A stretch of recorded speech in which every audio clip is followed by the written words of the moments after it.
Yeah, so it's recording now. So welcome to today's tutorial. We'll be going through the mock test, the memorandum for the mock test. Because the mock test was a past paper, so we're gonna do that.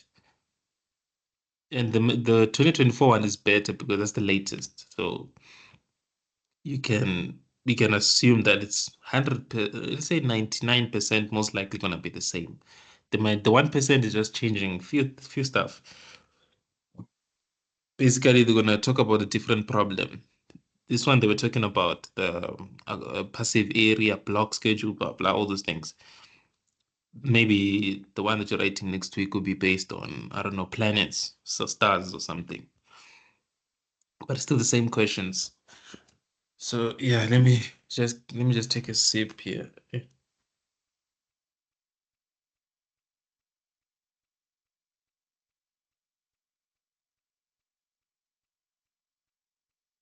Yeah, so let's start. So Eclipse, since I don't have time to cook now, I still have to tie. I'll just bambisa with my hair.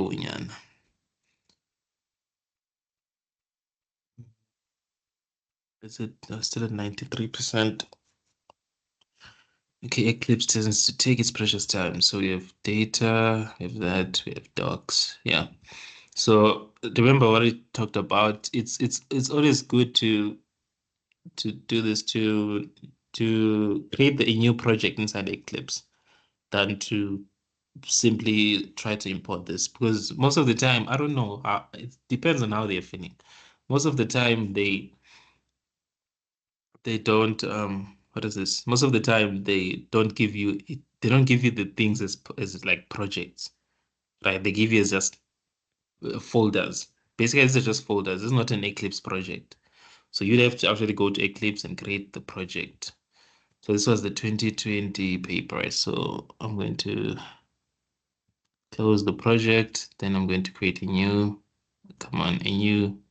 Java project. Then I'm gonna name it what 2024 question one, right? But then the way you should name your project, right? You should right click here to make your life easier, right? Just right click on the first additional file for question one. Then you go to rename, right?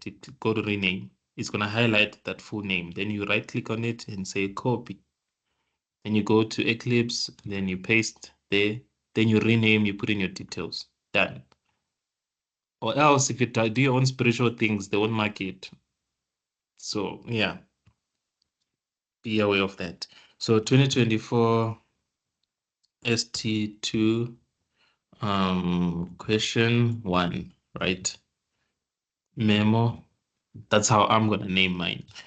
So let me just put in my company name here. Vortex Academy underscore. Yeah. So don't forget to make sure you don't select module info. You select it, crash. As if you're ready to fail. So if you're ready to fail, you can do that. So I'm gonna go here and I'm gonna go to my additional files, then select everything in there.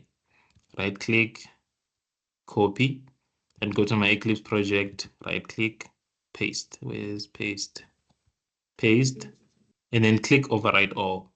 Whoever's unmuted, please mute. Click override all. Then this is all your files, right? All the information you need. Then we can start coding now. So I'm gonna go to, and you're gonna do the same setup for question two. So I'm gonna go to question one. The dystopian is designing a system to process and store information about its reduction areas. Reduction area is an abstract class, right? And this person doesn't listen. Let me see. Unfortunately, there's no option. I think but I'll try to find it out because it's starting to get on my nerve now. Next time, if you found you caught and you haven't muted, I'll kick you out. You rather watch the recording. So a reduction area is an abstract class that stores a area ID string, 8 characters, blah blah blah word. So and I get the gist of it, right? My my chat, right, is I want to understand what are the packages that we're going to use, basically where we're going to store them. So you see this part note, this is very important over here. The moment you start doing your own things, hey, the marks, they start decreasing, and you know how strict the tutors are. They're already strict even if you did everything 100% correct. They would want to give you 100. Well, what about when you don't do everything correctly? They'll be way stricter. So I'm gonna take this name because that's the package I'm gonna need to use when I'm putting my files. Then the rest is for file handling. We're not there on file handling yet. So we're still on the classes themselves.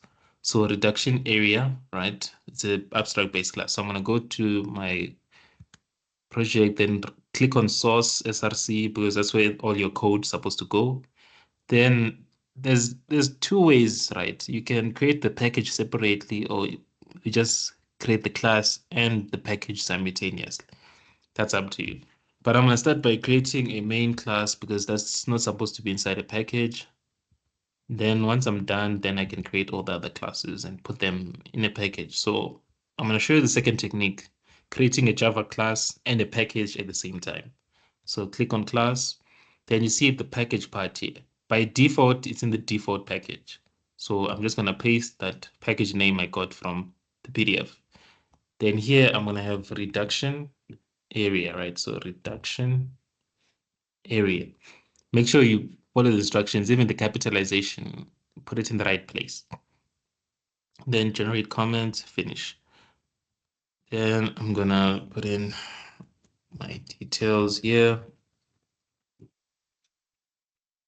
Dear me.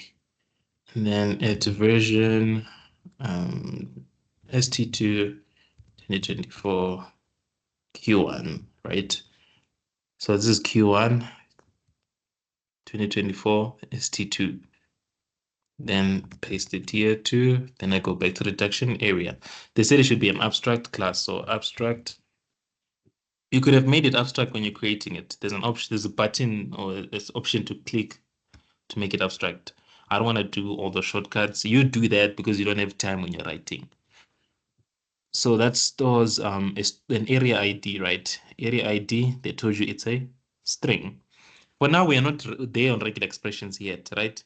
Don't pay attention to what they're describing. 8 characters long, followed by a digit. That's not important. We're not at regular expressions yet. We're creating the classes. So I need an area ID. It's enough to know that it's a string. So area ID string and a word, which is a string.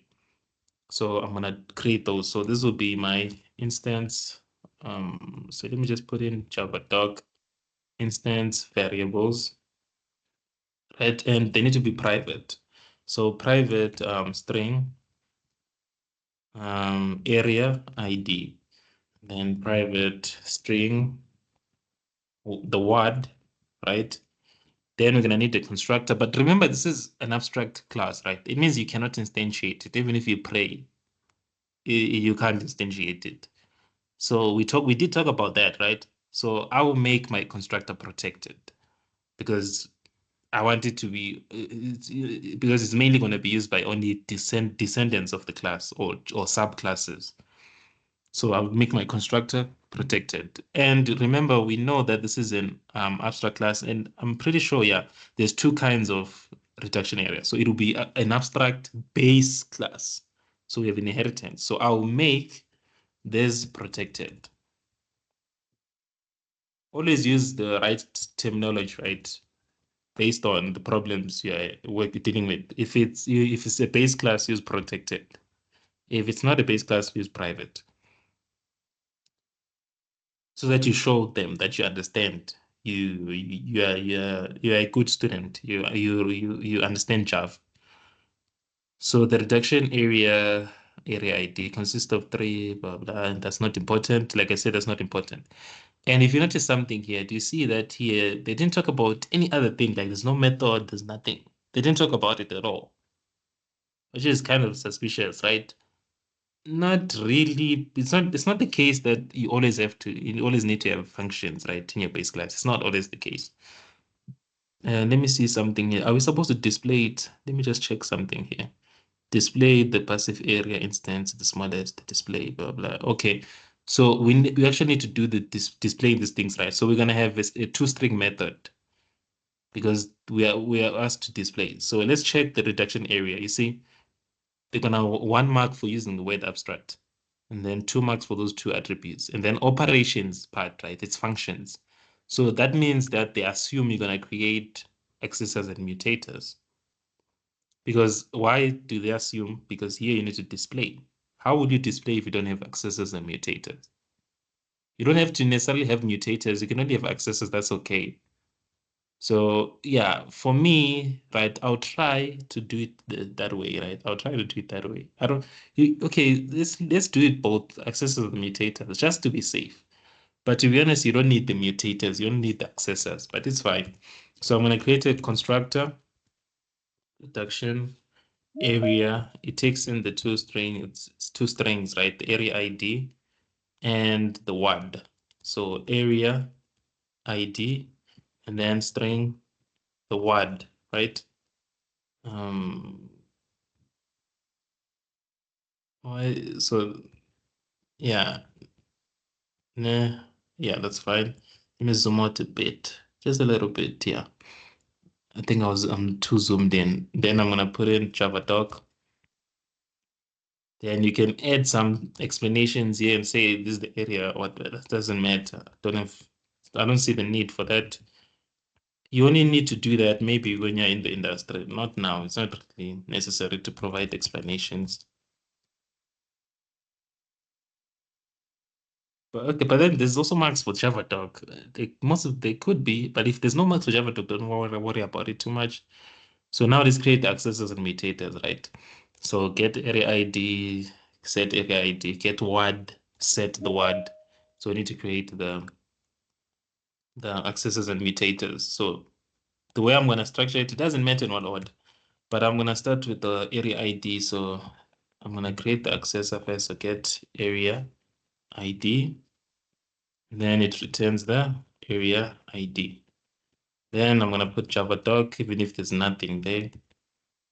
Then here, I'll just say return area ID.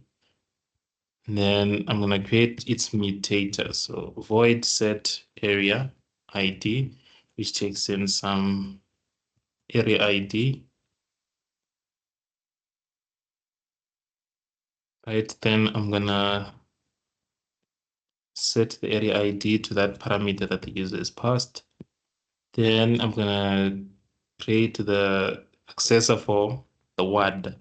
So string get word, right, which gets the word. Then return the word.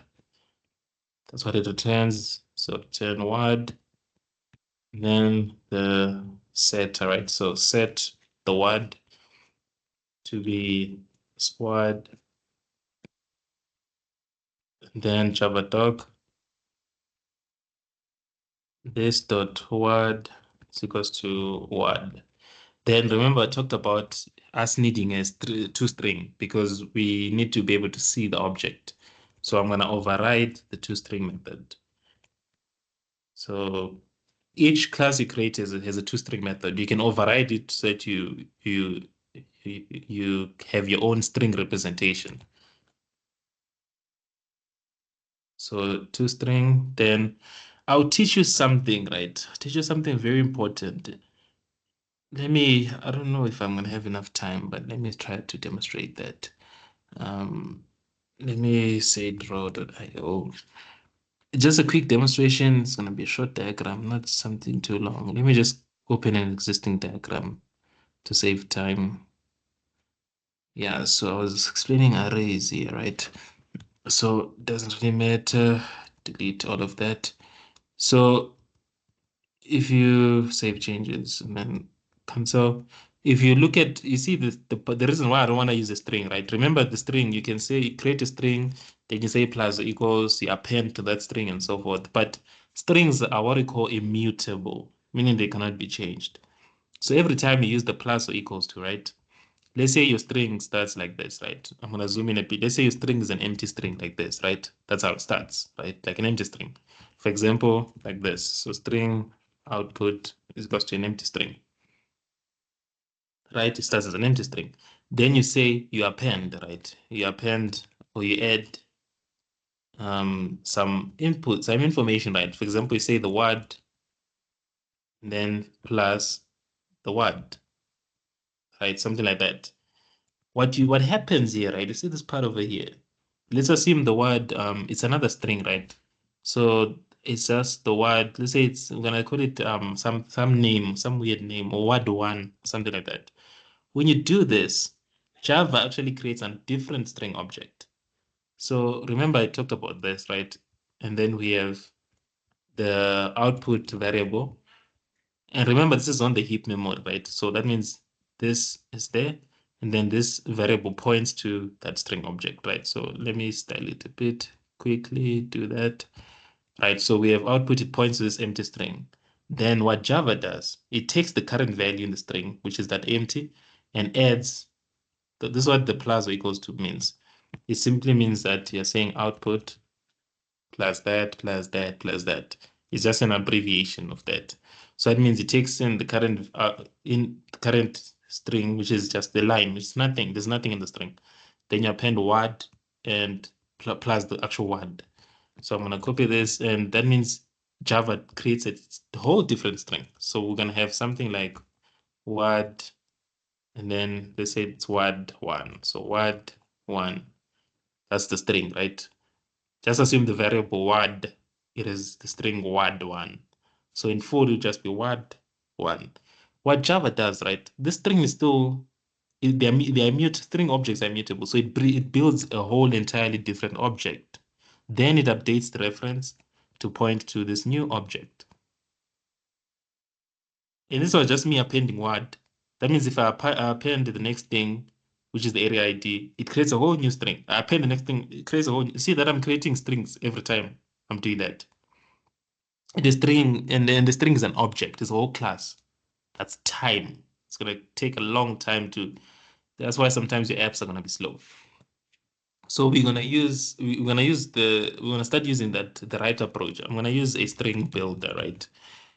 Because it's faster, but it's not really thread safe. But then we're not looking at threads here. That threads, you see things like threads and whatnot. You don't have to worry about it too much. Yeah, I don't have to worry about it too much now. Maybe next semester, but for now you don't have to worry about it too much. So I'm gonna have a string builder called out, right? I'm gonna call it out, doesn't really matter. And then I'm gonna instantiate it, right? So new string builder. It's called a string builder because it allows me to build a string. It's a builder for a string. So it builds a string, but then that string basically it's a way to have a string that can be changed. Meaning, what do I mean by that? So meaning instead of creating a whole separate string, what Java does, right? What Java does when you're using a string builder, it simply does the execution there, but it always points the same string. So you don't have multiple strings. So you see that you save memory now. You don't have to build a whole object every time you use the plus or equals to. So that's why they told you that thing on the slide, string build and string buffer. The string buffer is thread safe, but it's slow. You choose the one that works for you. Safety is always good, right? You need to make sure that you're protected, right? Protection, safety, all those things is good. You can use a string buffer. If you check Mr. Ofao's memorandum for, I don't know which practical, was it Prac 6? I think it was practical 6. He used a string buffer. So safety is always good. It's preferable to use a string buffer, but most of the time, if you check the code that people write, they use string builder. Because unless if you are dealing with a serious application that needs security and things like that, then string buffer probably would be a better option. But in this case, you don't have to worry about that. But the string builder, right? You can think of it as like it's your collection of multiple strings, right? Sort of like how do I put it? Sort of like an array of strings. In a way, you can view it like that. So we need to return one string. We're not an array of strings, right? Because this function expects us to return a string. So we use our object string builder, and we call a toString function from that object, which returns a string representation of all the strings as one string, right? So yeah, that's basically how you're gonna do it. Then let's append the things to add to the string builder. You call the function append. So append, so object dot append. Then I'm gonna append the string word, right, colon, followed by the, okay, I can use dot concat here, that's fine. So dot concat, I'm gonna concatenate the word because I have strings here. You see, the reason why I tend to avoid dot concat is because if you're passing something that's not a string, you have to cast it, which is extra work. In this case, I have two strings here. I can use the dot concat. So out dot append is equals to the area ID. So area ID is plus that space, and then dot concatenate it with the actual area ID, which is that string. And then done. This is because this is the base class, right? I only have two. These are the only two things that are common in all of my child classes. So that's why my string represents two string function only has these few things. Then I'm gonna need to call this two string method, right, from my base class and continue where it left off. Because do you know what I'm trying to do here? I'm building the string. Okay, this is not done. My bad, it's not done. I need to add a new line character. So dot concatenate a new line character. But then it expects a string, so it's fine. I'll make it a string.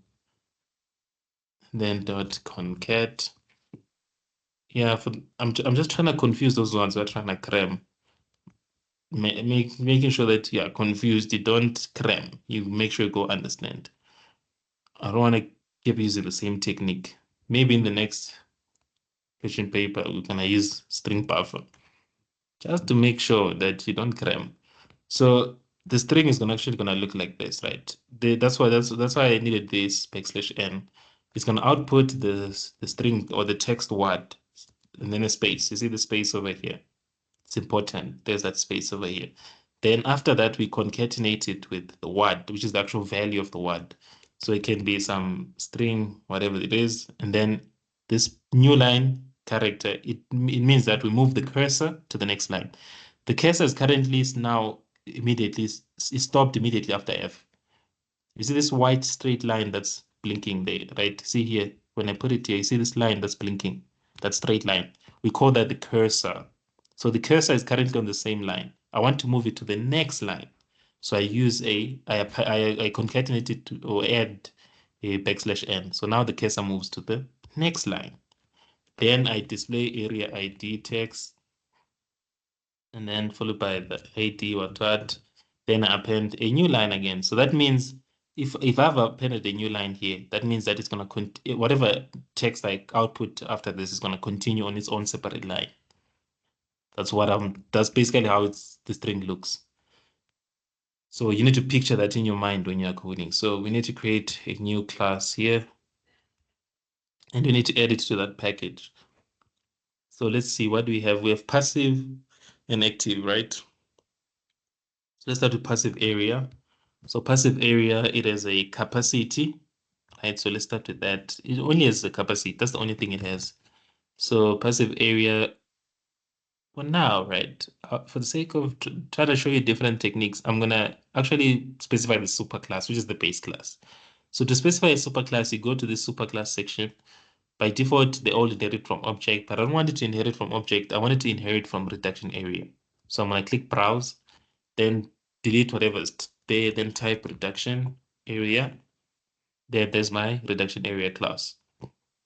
Then I'm gonna click OK, then generate comments, and then okay, before we continue, you can tell it to import the constructors from the base class. So I'm gonna click that option because I want that option. If there was an abstract method, you can say that it should also inherit the abstract methods. But in this case, there isn't, so there wouldn't be any. But then we just click it. Let's see. So I click finish and minimize. So you see, it even puts the extends keyword for you because you specified what's the base class. So I wouldn't understand how students are failing, to be honest. I don't understand because everything is there in Eclipse, literally everything. You don't have to type. The only thing you need to type is just the variables. Then you right click and you say generate construct, generate accessors and mutators. Let me show you how simple this thing is, right? Let me delete all of this. I'll just undo and put it back. I want to show you like how stupid you guys can be, even though you're given all the answers. So you're gonna right click anyway. I think you can click anyway, right? Yeah, as long as it's within any or in variables or the name of the class or yeah, anyway here, then you click on source, right? You go to source, then you choose any options here. You can even tell it to generate the toString for you.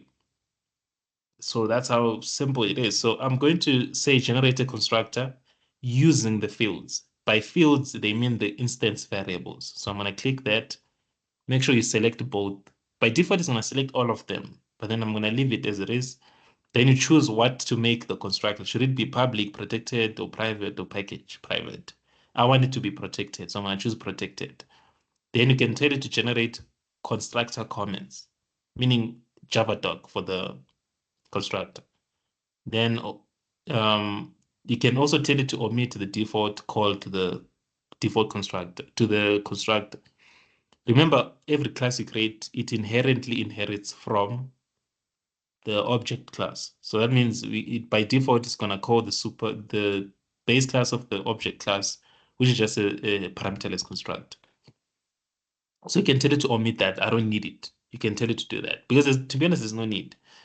So you can click there to omit, but let me not omit so that you see that it does put it there and then done. You see, there's my constructor. There's my Javadoc. So I don't understand how you can say you failed ComSci 2A because you can generate everything by just right clicking.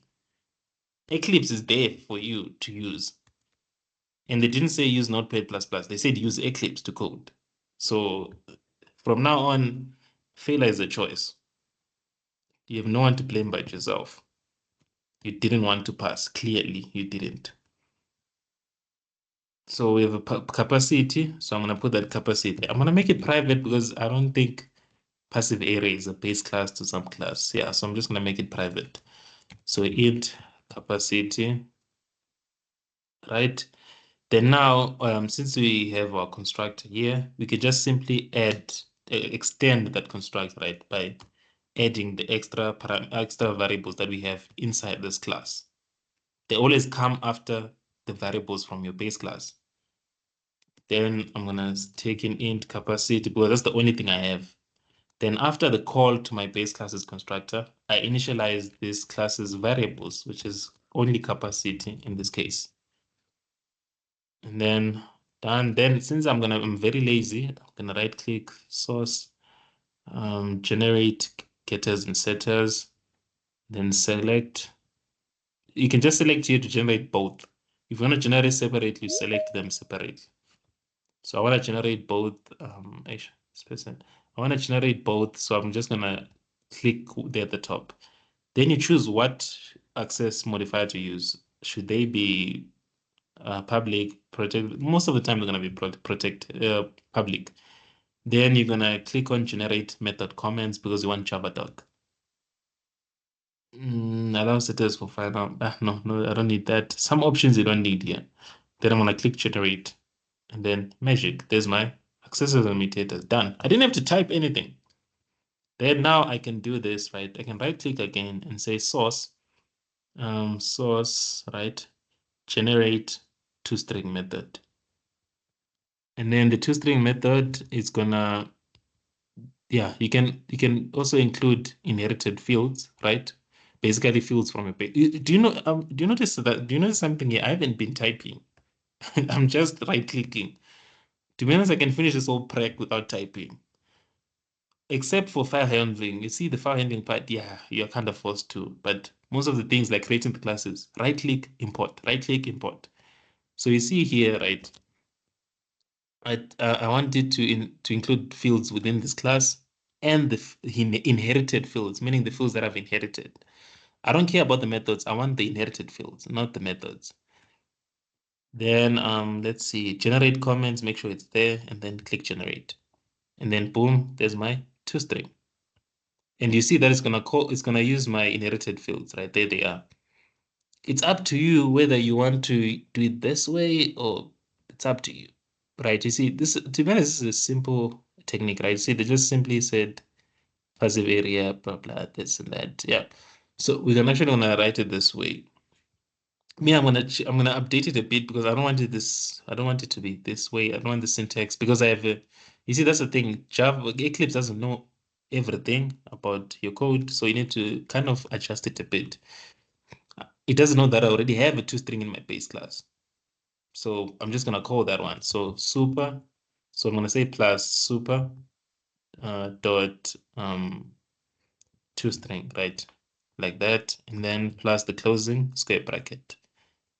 Because this function already has the word and the area ID. But then if it's using this technique, right, that means I need to omit the new line character. I don't need the new line character. That kind of changes my code.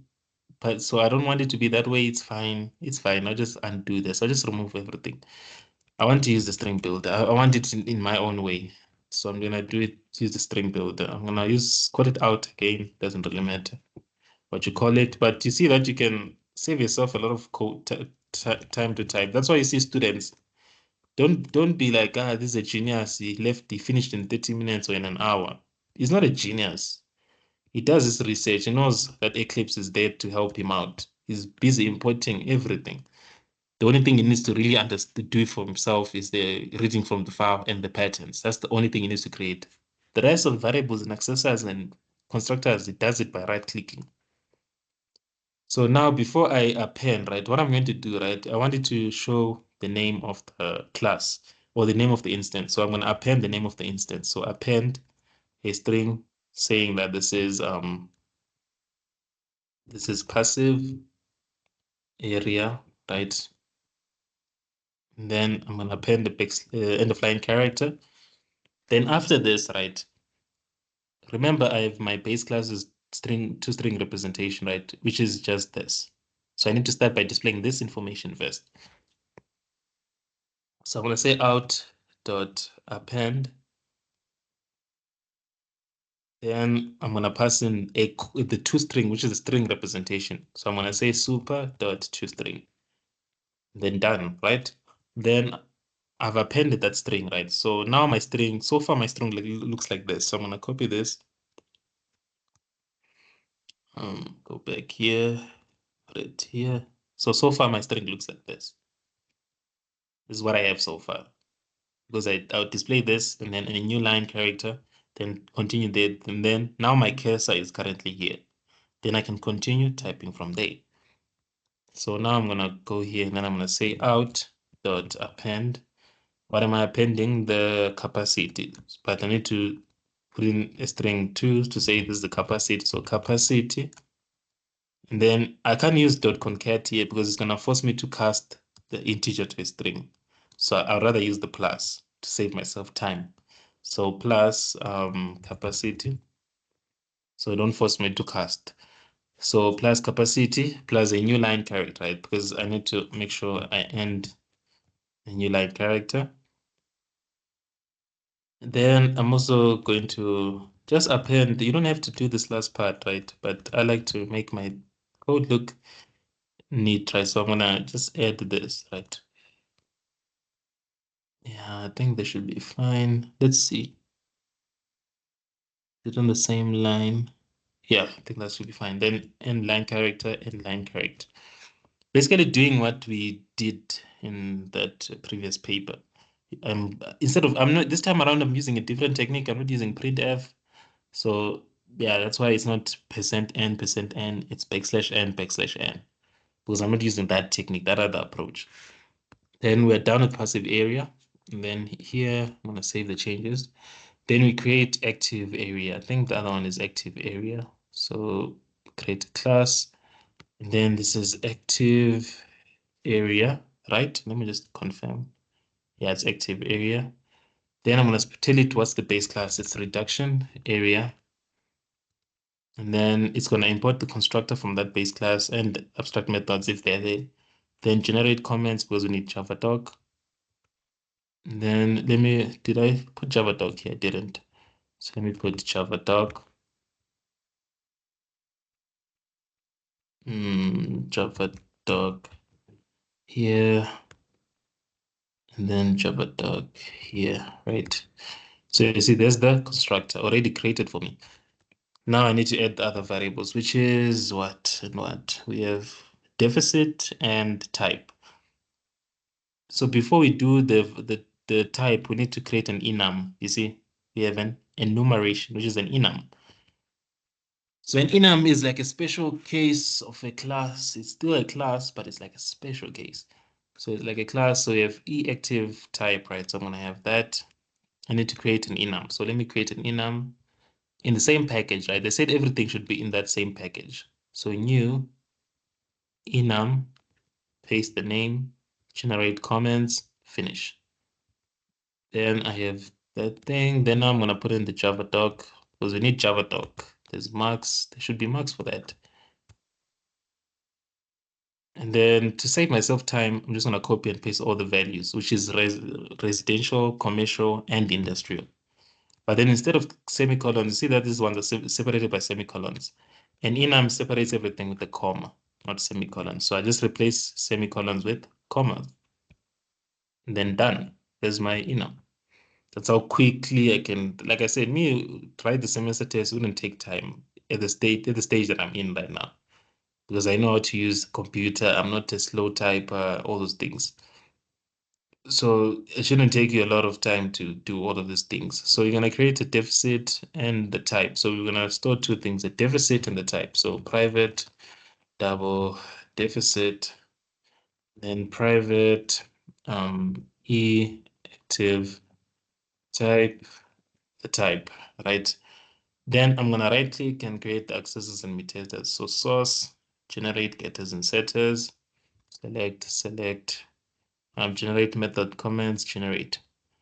Then I'm gonna put them at the bottom of the constructor. So I'm gonna cut the constructor right here. And then now I need to update my constructor. So you see that I didn't have to type them myself, and the Java doc is there. Yeah, so don't waste your time typing all the time. So I'm gonna add more parameters. So I'm gonna add the double deficit followed by the E active type, which is the type. Then I need to update my Java doc a bit. So at param, we have deficit. At param, we have type. You might be like, to be honest, you don't have to type a lot. Let me show you. Let me actually remove this. Let's not put the constructor yet. So if you have a child class, right, or a subclass, I would advise you to create the instance variables first to declare them. Then once they are declared, then you can now right click and generate the construct so that it includes those fields in your class. So I'm going to say generate constructor using fields, then leave the defaults, leave the defaults, and then click generate. See, bam, it has created the constructor. But like I said, this thing is not perfect. You need to rearrange your code if it put it in the wrong place. Then I'm going to cut it and put it here. But you see, it typed everything for me. Barely did anything. So the only thing you need to mostly type is this and the toString because it might not do the toString. In this case, it didn't, right? So I'm gonna go to passive area and copy that toString just to save time. Like I said, I would finish this thing fast because I know where to change and I know how to copy and paste. So you see, um toString, right? Then now instead of capacity, we have deficit and the other one. So deficit here. Then I simply repeat this part. And then instead of deficit, I store the active type, or you can say the type, but I'm just going to say active type. Then I've called it type. That's the name of the variable. And then, okay, active area here, and then done. I'm done with the whole class in the toString. So that's done. So basically done with that. Now we go to, what is this? Block schedule, yeah. So block schedule, there it is. So I'm gonna copy the block schedule, create that class. And if you check the packages, right, the only thing that should be in its own package is this class over here. So every class that you create, you need to put it in that one package. So block schedule needs to be in the same package. So click here, create a new class, block schedule. And it doesn't have any base class, so mostly gonna delete that. It's just a class on its own. It's not, it has a base class technically, but that's not the point that I'm trying to make. And there's the Java doc.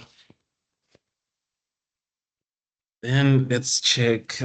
They said it should have the block has a list of reduction areas. I want you to be very attentive here. Do you see what they said? They said list, not array list.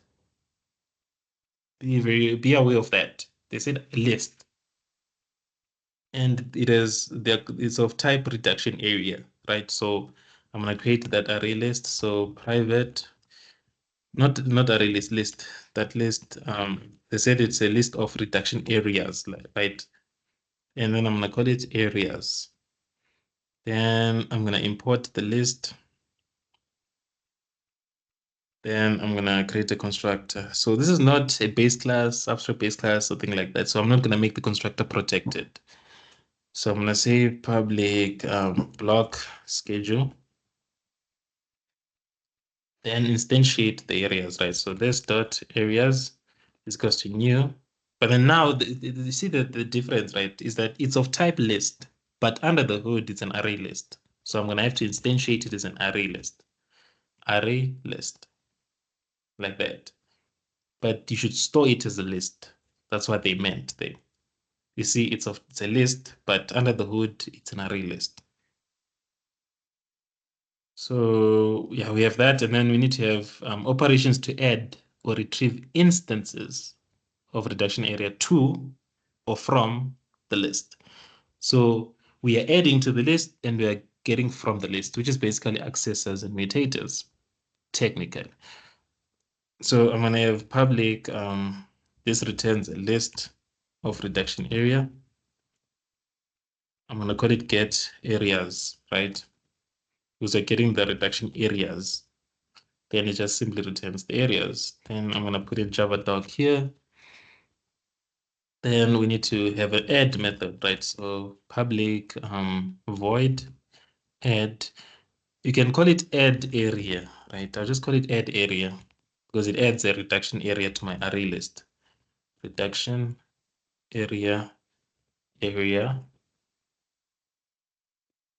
Remember the array list, right? It's a collection, it's basically an array of reduction areas. If I want to add the reduction area, I have to pass or take in a reduction area because I want to add it to a list of reduction areas. Then I add it. So areas dot add that reduction area, which is this one over here, add it to my array list. That's all you should do. And then you're done with the block schedule. I don't see any other function you need here. Yeah, there's no other function you need for block schedule. Yeah, so basically done with it. Now we go to reading the file. Yeah, reading the file. So let's do that. Yeah, at least today we can end the session early. I'm not gonna do question 2 today. I will do it tomorrow because if we start question 2, that's a whole explanation right there. So passive area, blah blah. Okay, so I want to check the file, name of the file, the class. It's this one, but it's actually explained here, right? Yeah. Create a reduction area file handler. So let's create that. So I'm gonna go to my project name, right click, and create the class. Make sure you change the package part. Remember, this is a class for file handling. It's usually in its own package. Then I'm gonna check what the package should be for the file handling class. There it is. axc.csc2a.municipal.file. Then I copy it, then I go here, then I paste it. Paste, and then yeah, there's no inheritance or anything like that. But then I can click generate comments because I need the Java doc. Then I need to copy the Java doc that I have here. then put it there. And then yeah, I'm sure there's a static method somewhere.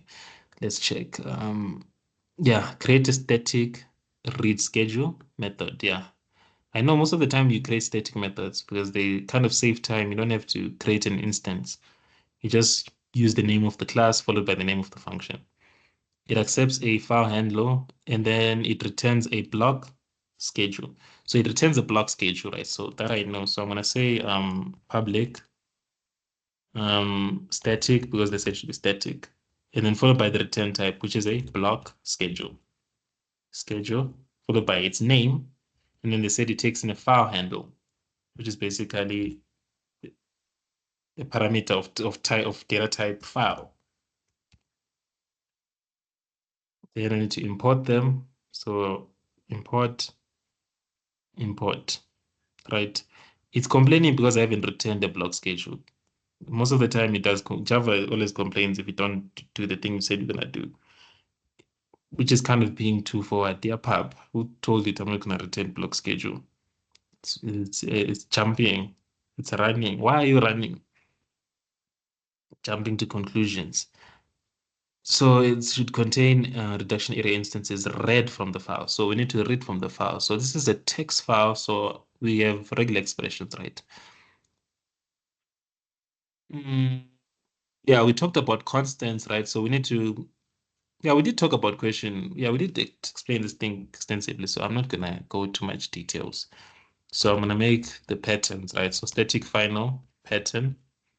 We have passive and we have what? Passive and active. So passive underscore pattern. I'm using all caps because it's a constant. It's a constant final, meaning it's a constant. Then I'm gonna call the compile method, which is gonna help me compile my regular expression. Then I'm gonna pass here as a string representation. Then static final pattern active underscore pattern is equals to pattern dot compile.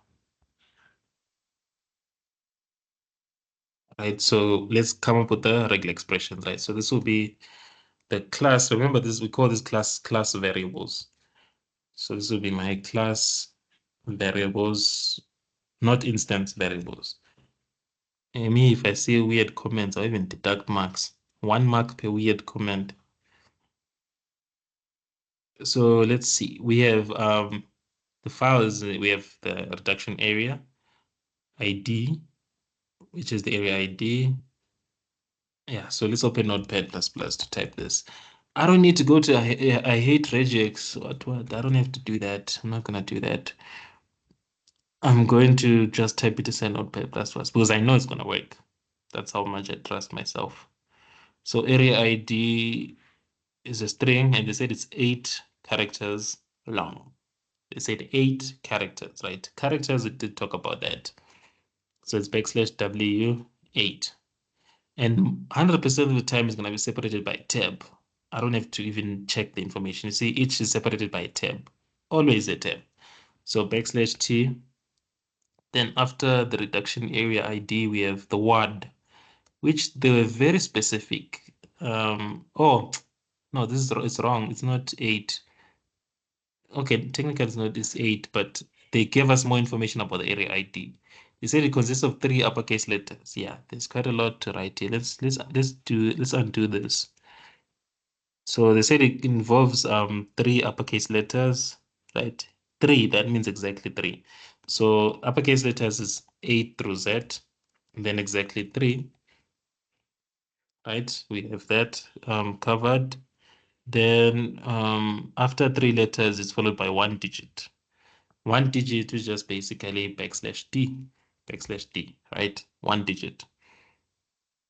Then we have 3 uppercase letters. Yeah, I'm right. I thought maybe they said three uppercase characters. Yeah, I was like, that's wrong. I read it wrong. Yeah, they said letters. You see what I was talking about? You need to understand English. Here they were talking about characters, right? Which is true because the full thing, the full string, it's characters, meaning it's a mixture of letters and symbols and numbers. which is true because they explained here we also have numbers. Then followed by 3 uppercase letters again. So we need to repeat that. So 3 uppercase letters. No, what am I doing? I put it in the wrong place. Then 3 uppercase letters A through Z, right? And then another digit. I think that's the pattern.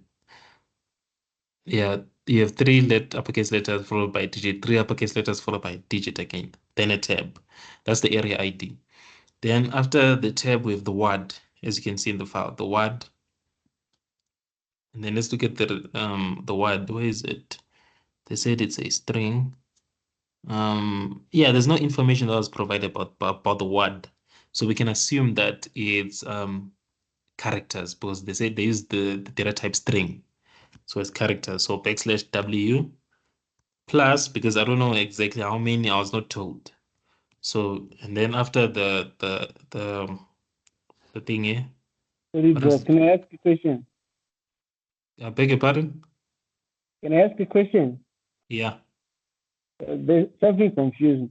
When we are doing the regular expression, you based Yeah. on what they they wrote there, or do you based on the fire? You open the fire. I mean, I'm struggling to understand what you're saying. What are you trying to say, man? Yeah. When you're doing regular expressions, you what? Do, don't it depend on fire? What is written in the fire? Yeah, what is in the file? That's why they gave you this part. You see this part here over here. That's the whole purpose of this part. So that you know how to come up with the regular expressions. But then you must break it down. If you are coming up for the passive area pattern, right? You see, this is the formula, right? It's this the full thing. You have a reduction area ID. Then you check the reduction area separately. They did explain it there at the beginning. Then you check it out. Oh, it is a digit and then 3 letters and then blah, blah. Then you're done with the reduction area. Then you go to the reduction area word. Then you check that if there's more information on that. There isn't. So it's just a string, which is just characters. So it's a \W. Then we have a tab, which is the space over here. This is the tab. Then after the tab, we have passive area capacity, which is the capacity, right? Which is just an integer. So it's always based on the file. You have to look at the file here. This is the format. They told you here, this is the format of the file for passive areas. This is the format in the file for an active area. So I hope that answers your question. And then capacity. Thank you. Okay. So we have this is the word, this is the word right here. This is the word. And then we have a tab. Then after the tab, we have the capacity, which is an integer.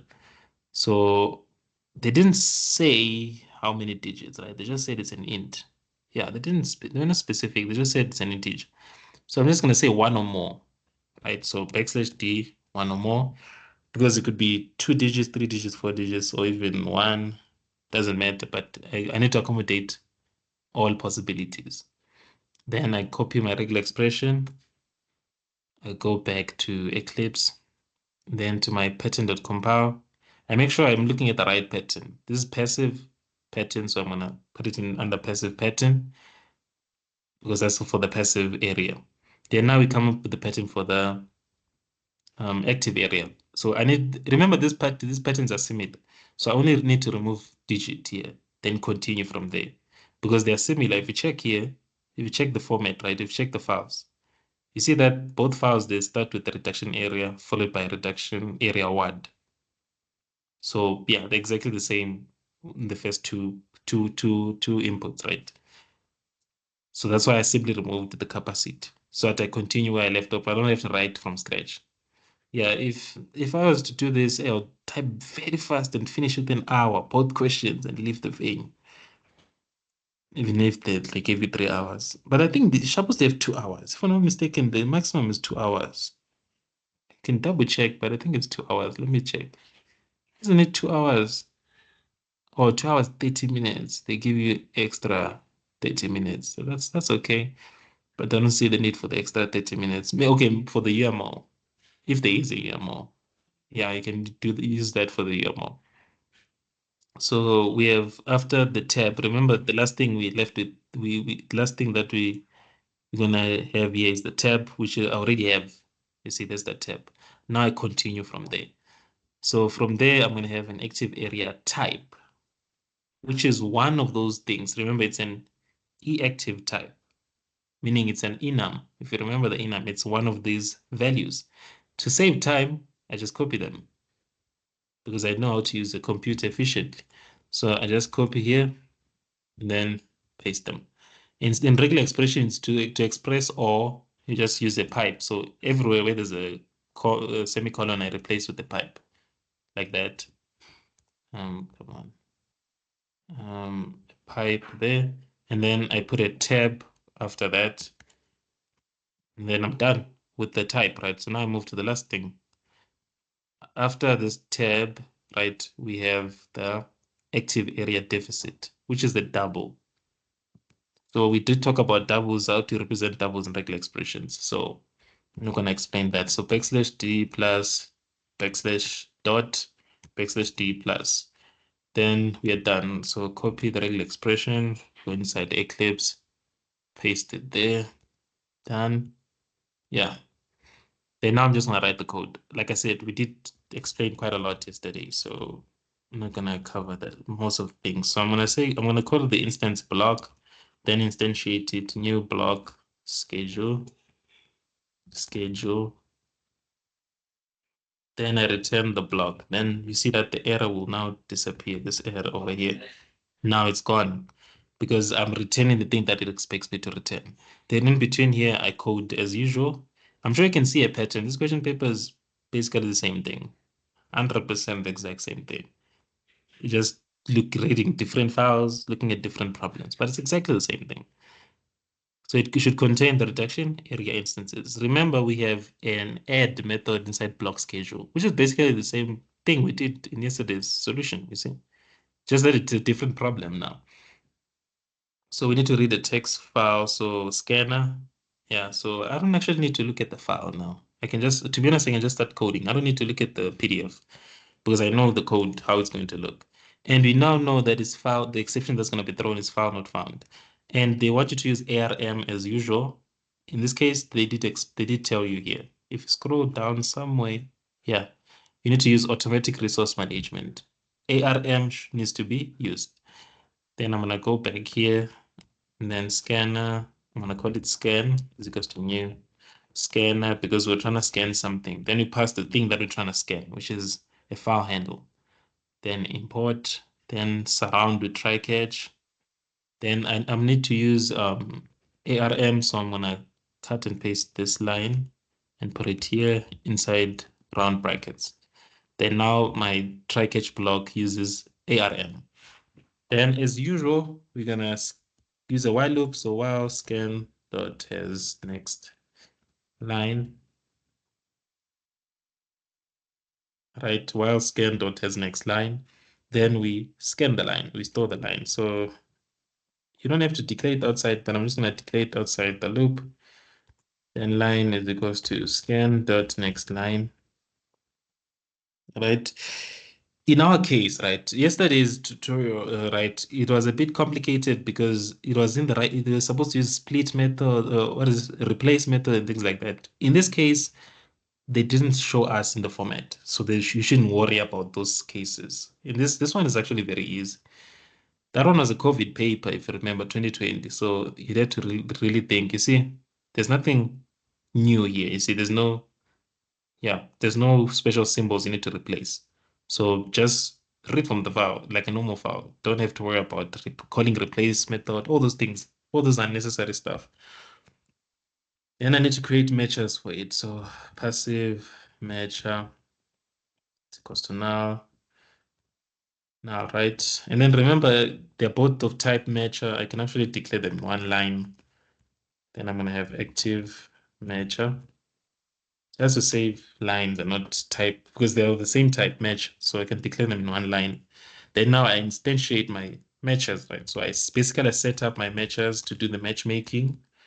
Then I need to call in the patterns and call the matcher method in each pattern. I'm sure you can see the code is exactly the same. There's nothing new here. The only difference is that we are talking about passive and active. That's the only difference here. So if you fail to get 100, it's a choice. And then we have our matches. Now we can check if passive measure dot matches, then else if active measure dot matches. Right, so if it matches, then we instantiate the things that match, right? So I know for a fact WAD and area ID is common in both. So I'm going to declare it outside. So I'm going to have area ID, set it to an empty string, and then I'm going to have the WAD, set it to an empty string. To be honest, I'm now going to start declaring my variables outside the while loop just to save time. Instead of inside the while loop, it's going to keep on creating the variables over and over and over on each iteration. I don't want it to do that. I want it to declare once. So I'm gonna need what else I need? Capacity. So int capacity is equals to 0. Then I'm gonna need the type, which is e active type. Just set it to null for now. Then we import it.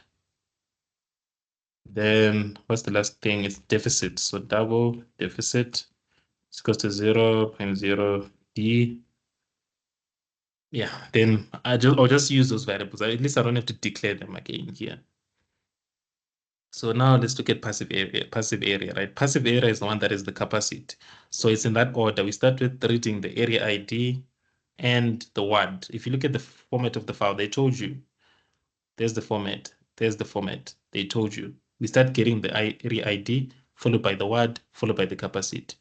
And then for this other file, we read the area ID, word, active area type, and deficit last. So we're going to follow that format. So area ID is equals to, before we do that, we need to create a tokenize, right? So string tokenizer, so I need to declare it outside, string tokenizer tokens is equals to now, because we need to tokenize each line, right? So I tokenize it before the if statement, before I check if it has matched. So I'm going to say new string tokenizer. And what are we trying to tokenize? The line that we've read from the file. Then now, I need to make sure I know how many times I'm going to call the next token. For passive, I call the next token function 3 times. For active, I call it 4 times. So tokens dot next token. And area ID and word is a string, so I don't have to cast. So that next token, and then the capacity I have to cast. It's an integer. So I use its wrapper type or its wrapper class, and then I call the value of method. So integer dot value of tokens dot next token. Right. Then now I have all the parameters that I need in order to invoke the constructor for the passive area class. So now I can instantiate it. But remember, we have an array list of reduction areas inside block schedule. So we need to add it to that array list. So I'm going to use my block variable block dot add area. I'm sure you can see exactly the same code that we did yesterday. So I think after this question paper, I think you guys should be okay with this thing. I don't have to do more question papers. Now the rest is up to you. You need to go study the textbook. So new passive area, and passive area, I know it takes in the area ID, word, followed by the capacity. Then I import my class and then done.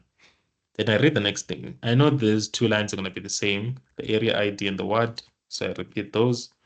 Then they said it's the type after the word. So type is equals to e-active type.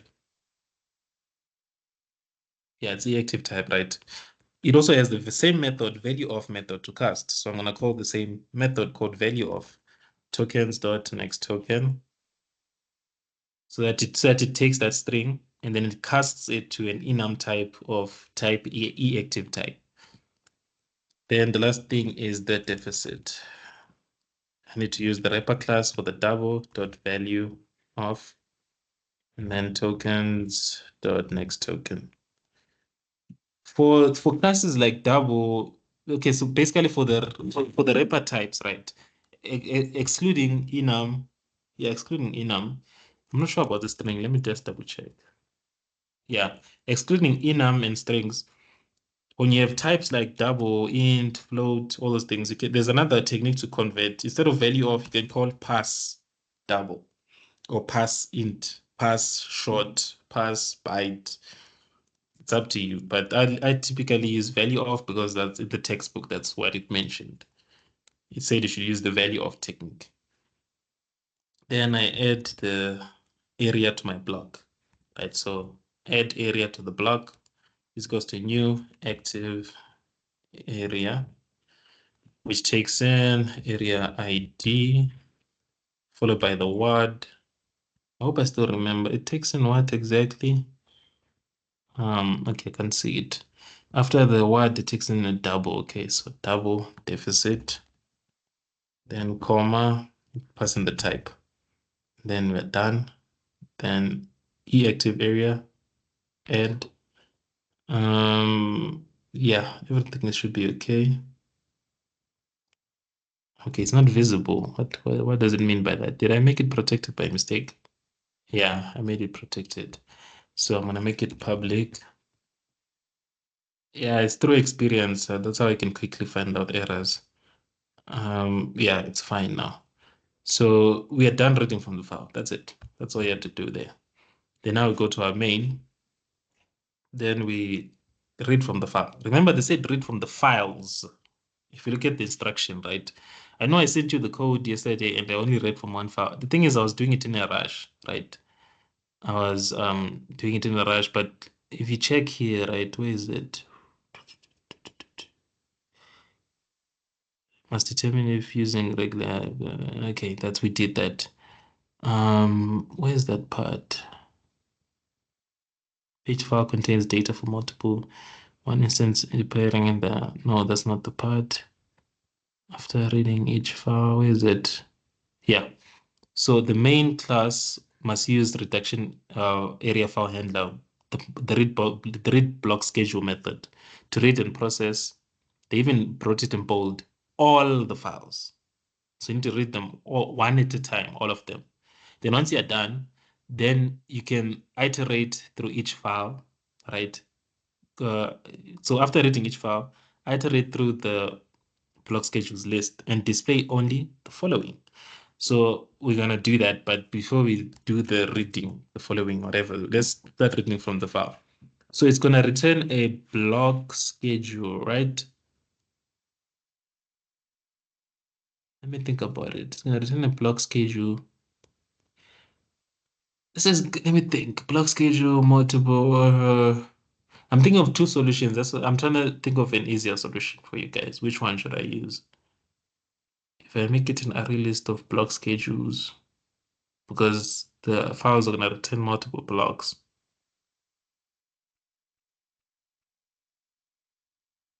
Or I can just look at one block, then just append other areas to that block. Yeah. That's gonna take yeah, no, it's not gonna work if I do it that way. It's not gonna work. Yeah, because we have one add area, it adds one reduction area. If I had a function called add areas, meaning it adds a whole new array list, that'll be different. But in this case, we actually want to, yeah, let's do it the other way, which is not the way that I would want it to be done, but it seems like we're being forced to do it in that only way. So I'm gonna create 3 block schedules, right? Because remember the when you call the what is when you call the function from reduction area file handler, right? It returns a block schedule, and we need to read. And this function is meant to read one file because it takes in one file handler. So we need to call this function 3 times, meaning it's gonna return 3 types of blocks. So that's why I said we're gonna need 3 blocks. So block 1 is equals to reduction. I don't want to type that full name dot read block schedule. Then you pass in a file handle. So new file, and then it takes in the location of the file or the name of the file. So we also need to include this location, which is in the data folder. So data folder then / inside the data folder, you find a file named municipal. I think we have small, medium, and large. So I think municipal -small.txt. If I'm not mistaken, let me just double check. Yeah, small, medium, and large. Then I need to do this 2 more times. So I need to import block schedule first, import, then that's done. Then I need to copy this line and repeat it 2 more times because we said we should read all 3 files. Then I change here from small to medium, medium, then large, right? Then I'm done reading from my file. Now I need to rename this to block 2, block 3. So for those who don't know what's being talked about here, a block you can view it as like in Soweto extension what. I don't know the extension numbers, but it's like you go to Soweto and they ask you, where do you stay? I stay in extension what. It's like I stay in that block. That's like a fancier way of saying extensions. If you know about Soweto, if you don't, I just leave it. So read all 3 files, right? Then after reading all 3 files, then we're gonna display the areas. But then we need to be very careful with how we're gonna display the areas. We need to read the question and see what it asks us to do. They say after reading each file, you need to iterate through the block schedule list. And there's 3 blocks. So that means there are gonna be 3 for loops. That's why I said I was thinking of creating a whole an array list of blocks, block schedules, then we add one array list containing all the other values. But in this case, I can't. I have to actually separate it. So whatever we do, we need to do it 3 times. So if I'm reading from one block, I need to read from another block again. So what I would do to save time, I'll just write one for loop, then I'll simply copy and paste it, then change it to block 2, because it's going to be exactly the same code. So I need to go through the block schedules list, meaning I need to go through each area. So I need a for each loop. So for each reduction area in area, and I'm going to call it area in a collection of areas. How do I get the areas? I need to specify the block. Let's say this is block 1 dot get areas, which is going to return a list of areas, right? Then I need to import this, and then error is gone. I wouldn't advise this, right? Because every time it's gonna call this function, you should actually put it outside the loop for efficiency, but that's not the topic. That's composite 3A, so I'm gonna leave it for you guys to do next year. So display passive area instance with the smallest capacity value. So you only display the passive area with the smallest capacity. So that means you're finding minimum. So if you've been watching my videos on, especially informatics, or have tutored you in informatics or comsci, I think we did talk about, yeah, I did talk about it. I think I want the videos I was uploading. I did talk about the formula for max and minimum. So I'm not gonna like go into too deep on that, but let me think of a way to calculate this thing without having too much code. I don't like having to type too much code. So I have a passive area, so we're getting each area, right? So we get area 1, right? So let me say area, but then I need to check which area it is. Remember, reduction area, right? It's just the name of the base class. So I need to check what instance it is. So I need to use instance of keyword again.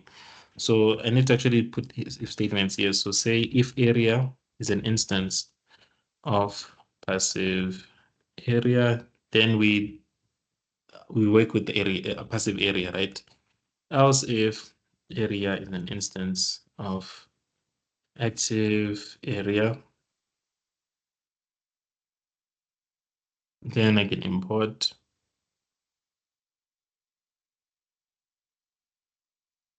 right? So I've imported that. Then now we can work with passive area and active area. So let's start with passive area. We want to find the smallest capacity. Smallest.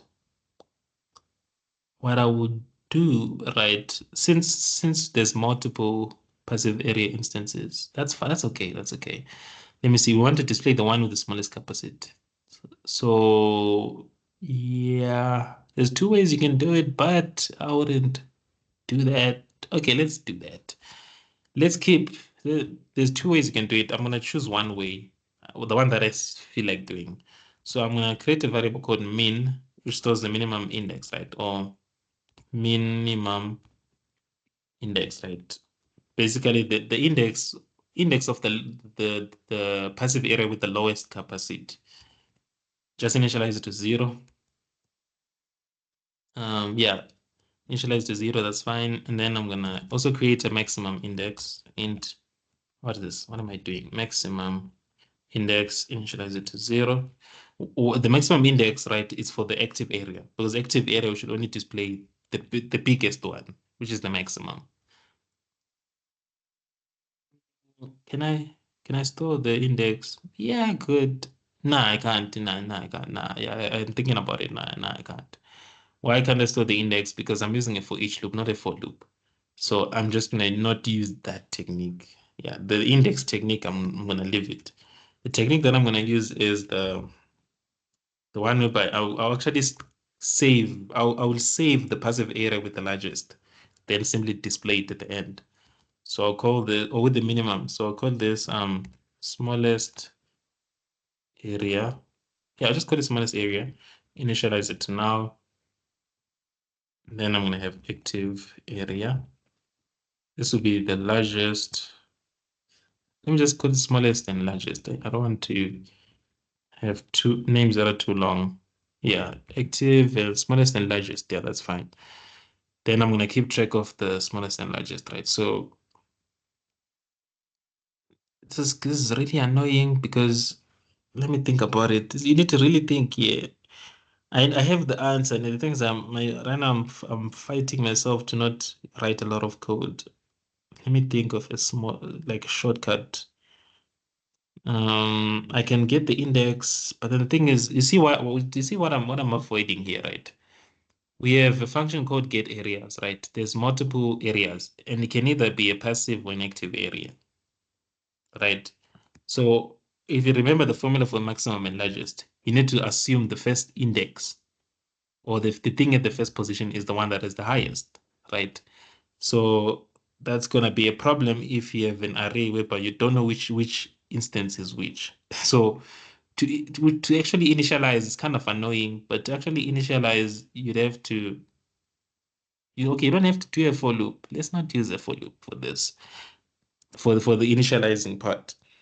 So actually, yeah, I'm changing quite a lot. So I'm gonna say the minimum capacity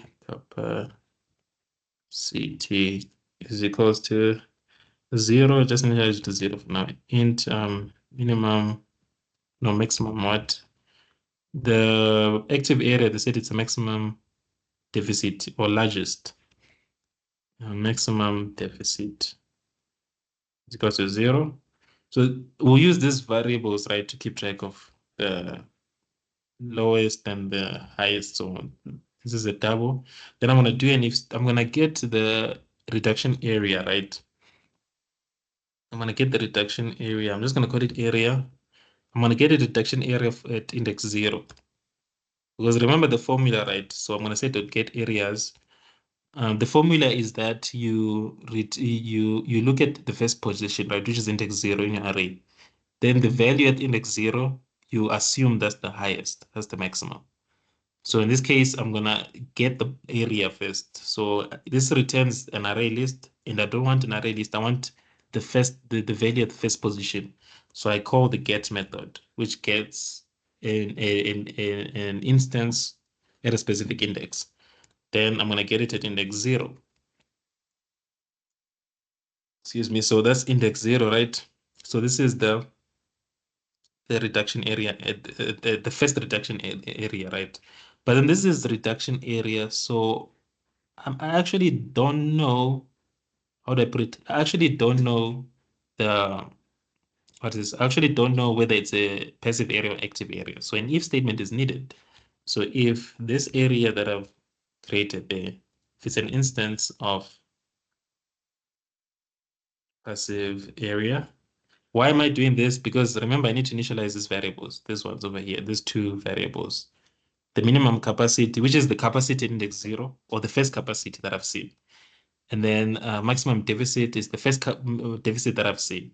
But then the capacity belongs to passive area. The deficit belongs to active area. So I need to check what instance it is, then cast, then initialize, then go through all of them using a for loop. It's quite a lot of work. So that's why I was avoiding. I was trying to find a shortcut, but I can't think of any right now. So else if area instance of active area, right? Then if it is a passive area, then we cast that area to a passive area. So when I just say passive, right? I'm just going to call it passive. We cast the area to a passive area. Why am I casting? So that I can access the capacity. Because if I leave it as just reduction area, it's going to be pointing to basically referring to the variables inside reduction area, which is only area ID and word. So I need to cast it to a passive area so that it includes area ID and word and the capacity. Because my main goal is to access the first capacity. So now I can access the first capacity and assume that's my minimum. So minimum capacity is equals to passive dot get capacity. So this first capacity that I'm going to get, that's my assumption. I assume that's the minimum at this point because that's the only capacity I've seen. Then I'm going to compare it with the rest of the capacities. Then I'm going to do the same with deficit. So active area, I'm going to say active is equals to active area, we cast area to active area. Then you say maximum deficit is equals to active dot get deficit. And the first deficit that I get, remember, it's I'm indexing at position 0. So it's actually the first thing. Then now, since I now have the minimum capacity and the maximum capacity, basically a value to compare it with. You didn't have to do this, if I'm being quite frank with you. There's no need to do that. Not really, but I'm trying to apply this technique that I know about finding a minimum and a maximum. To be honest, you don't have to. You can just go through all of them and just compare. And compare if that value is less than 0. If it's less than this, you can still do that, to be honest. That's fine. But since I'm already doing this approach, I'm going to do that. The thing is, if I remove this code now, you guys are going to be pissed off. Like, what is the whole point of writing it then? So let me just leave it as it is. Then we go back to here, reduction area. Yeah, I've already called it area here. So let me just call it A. And then it's going to be getting block 1 dot get areas. Right, reduction area. Then we're going to need the if statement again because we need to check each instance if it's a passive or if it's passive, it's no longer area, it's just A. If it's passive or active, then we cast it, right? Then before we update, basically the code is kind of similar, right? We still have these lines to update or whatever, but I need to cut them off and do an if statement because I need to check if it's the minimum, if it's smaller than the current previously assumed minimum. Remember, to find the minimum and the maximum, we have an assumption. We start at index 0, then we assume that's the highest number. Then we compare to check if that is indeed the highest number or we're actually wrong. So to do that is simple. You just say if the current minimum capacity, right? Okay, let me phrase it in a different way. If the current one, how do we get the current one? It is stored inside passive, remember. So passive dot get capacity. If that current one is less than the previously assumed maximum, which is this minimum, I mean, previously assumed minimum, then we have to actually update it because that means that this is no longer the minimum or the smallest one. So we need to update it to be this current one, which is the passive.get capacity. Then we do the exact same code for this part, but there's only slightly different because we're finding a maximum. So the symbol will be greater than instead of less than. So if active dot get deficit. It happens to be greater than our current as previously assumed maximum deficit. If it's greater than that deficit, then that means we were wrong. That was not the largest. So we need to update our maximum to be the current deficit. Then we are done. But before we finish, right? Before we finish, I need to do my updates. That's passive. Yeah, remember I want to store the largest or smallest one inside these variables. So I'm gonna go here. I only update within the if statement. Then I change my before we continue, I didn't, yeah, I forgot to set, yeah. To be honest, this method is kind of it's kind of annoying. It's long. Yeah, let's just remove this part. It's gonna be long. I'm thinking about it. It's gonna be unnecessarily long. Let's remove this part. But this will still be correct. It's still correct. But it's like it's kind of extra steps that you can easily ignore, right? You can technically ignore. So you can still leave that code, it's fine. But me, I'm just gonna avoid that because I want to update these variables. Now it's gonna kind of like add a lot of code unnecessarily, but yeah.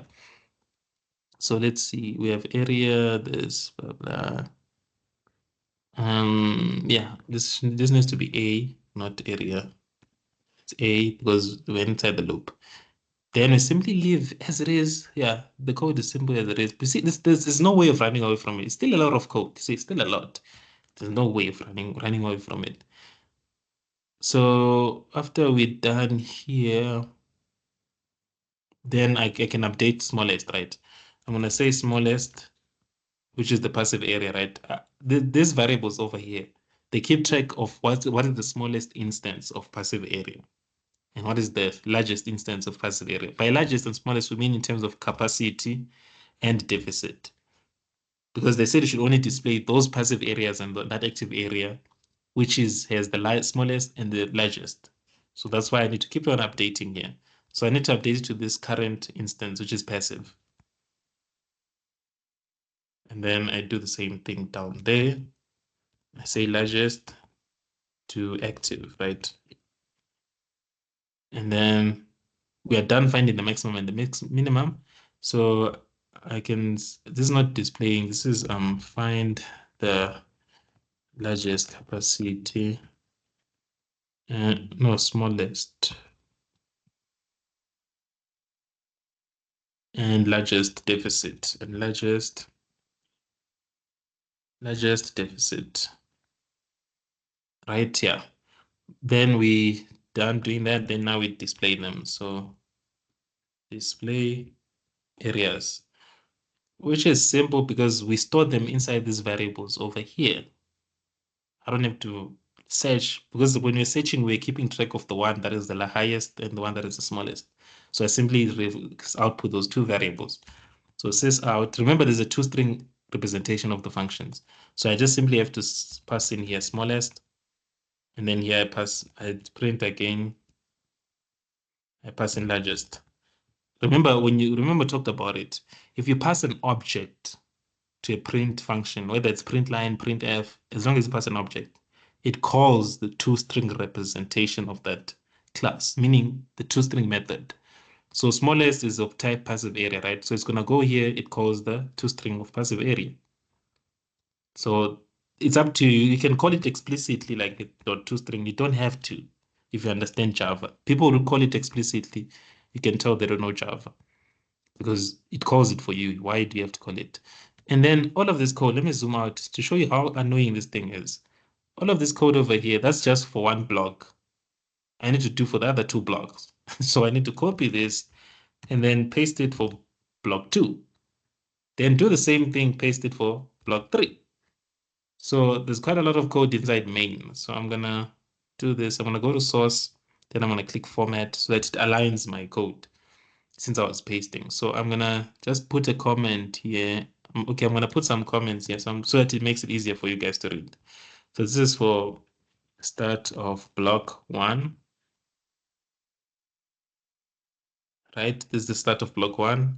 Then I'm gonna put a comment there. I'm gonna zoom in soon. I need to just divide this thing. So this is end of block 1, and then this is the start of block 2, and then this is the end. It ends here, end of block 2, right? Block 2. Then this is the start of block 3. Then this is the end of block 3, but I don't have to put the end here because it's already at the end, but it's fine. I'll put it. And you don't have to, when you're doing for the other blocks, right? Remember the variables are already declared. You don't have to redeclare them. So I just simply have to change this, then change that. Basically remove the declaration, just simply use the variables. Then I do the same thing here. Delete the data types because they're already declared at the top when we're doing for block 1. And then let's see, and then done, right? This is end of block 3. Okay, no, we're not done. Yeah, I need to change from block 1 to block 2 and block 1 to block 3. So here we call block 1 here. We don't want block 1, we want block 2, right? And then done. Then here we don't want block 2, 1, we want block 3. And then you're done with the code. Yeah, it's quite a lot of code inside main, but yeah, it is what it is. That's what they want you to do. You do what they want you to do. Then if I run this, first attempt, it's working, which is good. Yeah, there's the output, right? We have the largest and the smallest. Okay, it seems like it's only outputting active area. Is it correct? No, passive area. Yeah, something is wrong with my passive area, but that was close. I was like, hey, at least ran on first try. Why is not showing passive area? Because we're updating the passive. If the current capacity is less than the assumed minimum capacity, then we update the minimum capacity. Then we keep on comparing with the minimum capacity. Then maximum capacity, if it's deficit, if it's greater than the previously assumed maximum, then we update it. Yeah, everything looks correct here. So what's the issue? So block 1, unless if I did something, I forgot to change. See the thing of copy and paste. Did I do the right thing here? So small, medium, large. Let me just double check the names here. Municipal, large, the txt. Yeah, that's correct. There's a small error. I'm trying to figure it out now. So municipal, yeah, that's correct. Then we have this now, then compare it here for block 1. Then we print them over here, right? Then we do for the other blocks, which is block 2 here. Then block 3. Then block 3. Yeah, this block 3. Yeah, everything looks okay. Unless maybe it's my pattern, but everything looks okay. Let me check the file. Let me choose any random file. Let me choose small. We have commercial. Oh, there's a lot of wrong. Yeah, there's a lot of incorrect data here. That's what I see. There's a lot of incorrect data. So let me look at medium. But there should be some residential somewhere. Yeah, there should be residential. Yeah, there should be residential. Which is what? No, no, that's active. That's fine. What about passive? Passive is only 3, is this one, right? We have an integer, which is that. Yeah. So there should be quite a lot. There should be some output, right, for passive. Yeah, for passive. Mm, what did I do wrong for passive? Passive, let's see with passive. Yeah, there's no error, meaning that it read from the file. Fine, that's okay. It read from the file. Just to be sure, let me just trim the line just to make sure. I totally forgot about that. To remove those white spaces from the edges. Okay, then there's my pattern, blah, blah, tokenize. Oh, my bad. I knew something was wrong. I forgot to specify the delimiter, which is a tab. Yeah, that's the wrong part. I forgot that. Okay, still not displaying, but that was I forgot to put the tab there. So let's go back here. I put the tab. Yeah, everything is fine. We add the type. Yeah, everything is okay. So it's probably the regular expression. What did I do wrong with the regular expression? Am I missing something? Is it a single digit, right? And then a single digit. Yeah, let me check. It was a single digit, if I'm not mistaken. Yeah, one digit, right? So basically any number from 0 through 9, then one digit 0 through 9. Then let's see. Then this thing, what is this? Word, right? This is the word. Then we have the digit, which is one or more. I forgot to put that. Let me just put it there. I forgot to put this. The dollar sign and that cap over there. I forgot to put that there. My regular expressions look okay. I doubt there's any error in my regular expressions. Not entirely sure where I went wrong. I think it's gonna take, since I was typing fast. Let me see. Passive, get, compare. If, no, let me see. No, I think, yeah, I think now I see why it's not working. I did this vice versa. This should be, no, it is okay. No, it's okay. That's for maximum because there's two ways you can write this if statement. That's why I'm thinking about that. Yeah, you can use less than if you have a maximum, finding a maximum or greater than. Yeah, you can use either approach. So if the current capacity is less than that current minimum capacity, then you update it. Yeah, that's correct.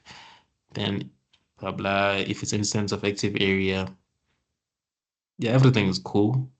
Yeah, probably the error is in my regular expression, but I doubt it. But that's the only place where I can think of an error is the regular expression. Everything else should be fine. Yeah, everything else should be fine. Active type, residential, all the things. Yeah, everything should be fine. I think the only thing is my regular expression. I don't know where I went wrong. Where did I go wrong with the regular expression? Let me copy it and look at it quickly. Oh, let me look at the file. But then it's fine. My regular expression should be fine because the digit, you see, I did accommodate for all types of digits. 3 digits, if it's two, whatever, it did accommodate for that. I put that D plus there at the end. So it should be accepting everything. The capacity of the passive area. Yeah, I'm hungry now. You guys, I'll give you guys the code. You can go try to find out where the error is. That's your homework. I'm hungry now. I'm tired. Let me go cook.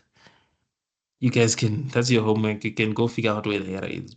I would start by confirming the regular expressions. That's where you can start. I think they're okay, the regular expressions. Don't know where I went wrong, where there's something small, and it's a small thing. I know for a fact it's a small thing. Yeah, it's a small thing. Unless if that other approach that I used, I'm going, okay, I'll just, I'll work on it now. I'll try to put back that if statement that I was doing. Remember that if statement that I was trying to do? Because I think that if statement is very, very important, right? So let me quickly try to do that. Let me just do that quickly. So let me say if, remember we need to get the area. So I'm going to say area is equals to block one dot get areas dot get at index 0. Then we do an if statement to check. So I'm gonna just copy this if statement. Then I'm gonna delete this, delete that. And it's gonna be area because I'm trying to check area, what instance it is. Then I'm gonna initialize minimum capacity to be passive, the first capacity in passive. And then area, then maximum gonna be active dot get deficit. Yeah, that's the only thing I needed to add. Let's see if now for at least block one, let's see if it's gonna have some output for block one. Still nothing. So I'm not sure where the issue is because it should have worked for block one at least. It's outputting null. Yeah, I would have to analyze it. Yeah, that takes time to read step by step, of which it's gonna make the session even longer. So we'll just leave it here, and yeah, at least there's one active area is working. It's a small thing. I know of effect is very small issue. It's just that now I'm hungry and I'm lazy to decipher it. So that's your homework. Go figure out where the error is. I might show you in the tomorrow. I'll send this code, then I'll try to fix it. I'll show you in the tomorrow session where the error was.